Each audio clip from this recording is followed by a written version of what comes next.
Hey up, it's Steve from that old Yorkshire geek. Quick news bite today about Doctor Who, of all things. It's Christmas, isn't it? Doctor Who has a Christmas special. But I don't think he's having one this year, is he? I can't remember. Oh yeah, we're seeing David Tennant, aren't we? I think. You know what? I don't know. Anyway, let's have a look what the news is. Can you see it there? Yeah, you can. This is all part of a huge effort. BBC bosses draft in Phoebe Waller-Bridge to help reboot Doctor Who and turn it into a super brand following Fleabag creator success with James Bond smash No Time to Die. Now,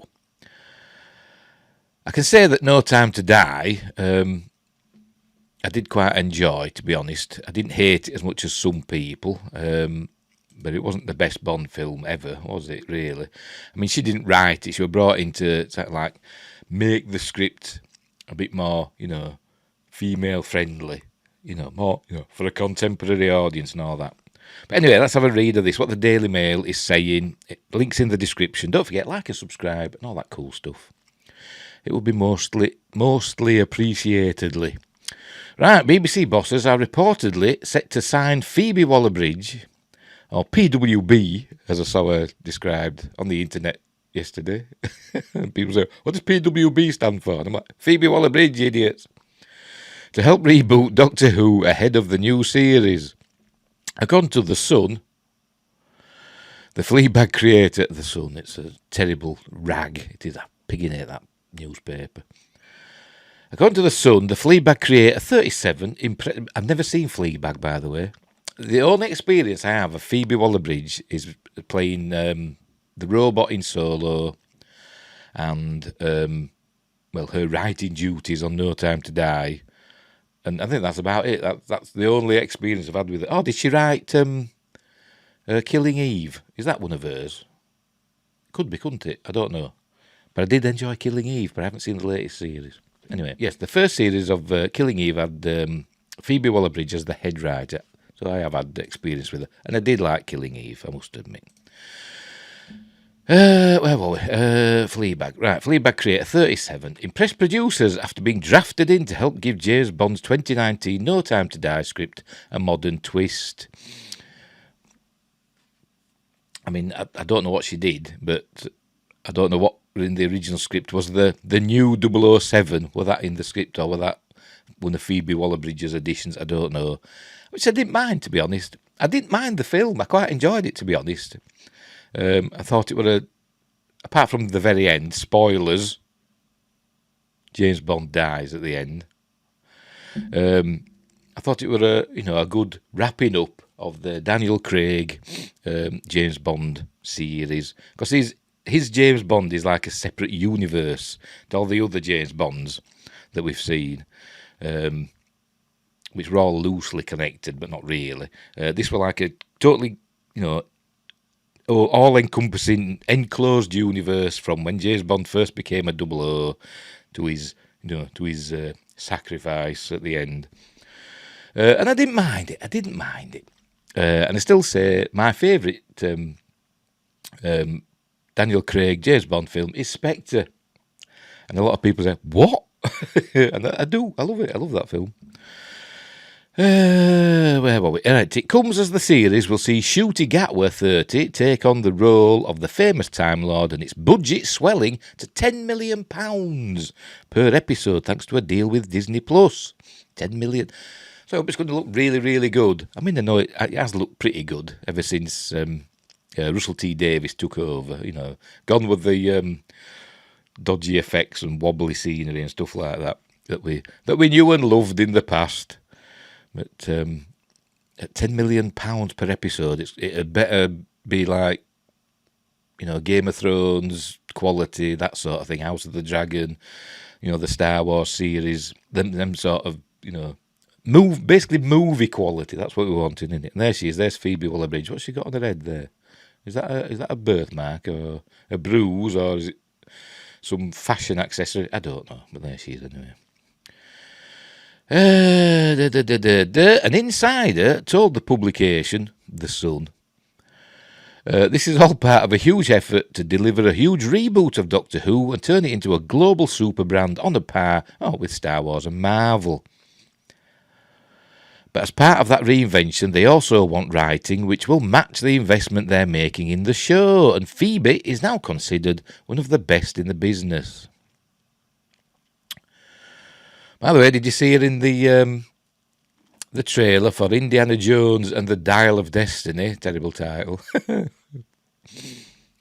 get through to the operator. Hello, this is the Destiny operator. She was in that briefly, wasn't she? Basically disavowing any sort of like relationship with Indiana Jones, even though she's his goddaughter. I think she's supposed to be, she's the daughter or granddaughter of Marcus Brody. One of them, I don't know, but she's Indiana Jones' goddaughter. She goes, oh, we're mildly related. No. I bet that was one of her lines, because apparently she wrote some, she was brought into Indiana Jones to Me Too that one. Oh, God, I'm getting sick of this. Anyway, it's a question of whether they can come up with a strong enough deal to entice her to Doctor Who. Oh, so it's not a given then. Given she'll be constantly swamped with offers from around the world. Mail Online have contacted reps for BBC and Phoebe for comment. Phoebe was reportedly brought, by the way, that's Shooty Gatwa. Doctor Who, it comes as the series. We'll see Shooty Gatwa, 30, pictured, take on the role of the famous Time Lord in its budgets one, blah, blah, blah. So there he is. I think we saw him, or we might see him in the David Tennant episodes that are coming up. Are we going to see him at Christmas? I can't remember when we're seeing it. It might be next year. I don't know. I don't know when it is. Are we going to get a Christmas special this year? I don't know. Anyway, Phoebe was reportedly brought in as a scriptwriter for 007's final outing, well, Daniel Craig's final outing, not 007's, to ensure the blockbuster was appropriate for the hashtag Me Too era. I mean, that era's long gone now, really. And included full-rounded female characters. It often does. James Bond. I mean, yeah, you have your Bond girls, but quite often they're equal to James Bond, particularly in modern times. Since the 80s, well, since the 70s. I mean, 1977, Spy Who Loved Me, Triple X, Major and Massive. She was Bond's equal. She was going to kill him, but then she fell in love with him. That's why they called it that. Anyway, Daniel Craig gushed about her talents, telling Vanity Fair before the film's release, she's just brilliant. I had my eye on her ever since the first Fleabag TV series, and then I saw Killing Eve. Oh, right. And what she did with that, and just wanted her voice. I think they mean in a writing term, not her actual voice. It's fair enough. I mean, I really enjoyed Killing Eve. But mostly for Jodie Comer, because Jodie Comer's brilliant in it. I couldn't give a monkeys about any of the other characters. Even Eve. It's the Jodie Comer show for me. Who were in Star Wars? The Rise of Skywalker, by the way. She played Rey's mother. Amazing. With Russell T Davies returning as Doctor Who showrunner, the popular sci-fi franchise is also set to get a record-breaking new budget after the BBC signed an exciting new deal with Disney Plus, according to reports. But in the UK, we'll still be seeing it on the BBC iPlayer. I don't think it'll be on Disney Plus in the UK, just elsewhere. And there's Daniel Craig, like this bloody ugly bugger. I think he is. I think it looks like a bloody gnome or a goblin or something. But, he's a good actor. Sources told Broadcast Magazine the budget is set to increase from 1 to 3 million per episode to a staggering £10 million per instalment when the show returns next year.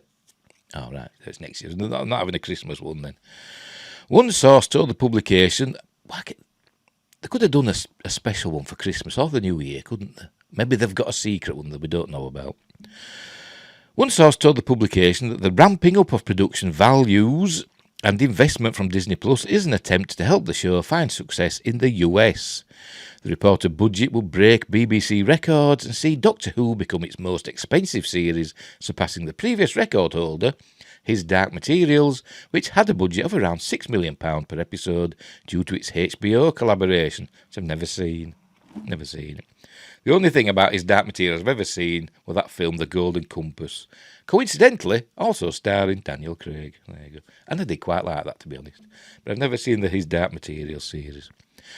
Mail Online has contacted Disney Plus for comment. They keep contacting people, but it never says if they say anything back, do they? Anyway, there we go. Video. Millie Gibson is revealed as Doctor Who's new companion. There she is. What's she, 18 or whatever? Here she is. It's Millie Gibson. Everybody goes, oh. But anyway. And there's Shooty looking fabulous. And there's Russell T Davies looking, I don't know, a bit windswept, to be honest. Disney Plus is set to become the new global home for Doctor Who, with episodes from late 2023 premiering on both the BBC and the streaming service.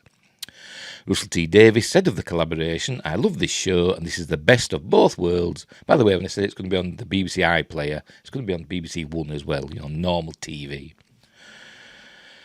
I love this show and this is the best of both worlds. With the vision and joy of the BBC and Disney Plus together, we can launch the TARDIS all around the planet, reaching a new generation of fans while keeping our traditional home firmly on the BBC in the UK.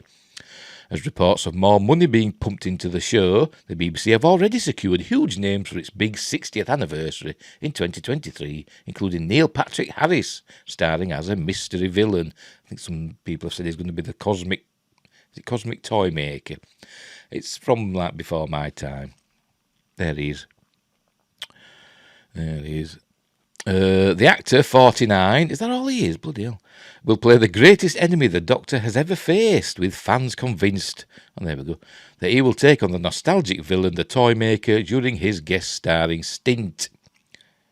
The budget comes... Sorry, my keyboard just... I've got one of them illuminated keyboards, and it just decided to unilluminate, and it just caught my eye. Sorry. Where were we? The budget comes as part of a huge overhaul which has seen Russell, 59, return as showrunner in a bid to save the show from falling ratings 12 years after he stepped away.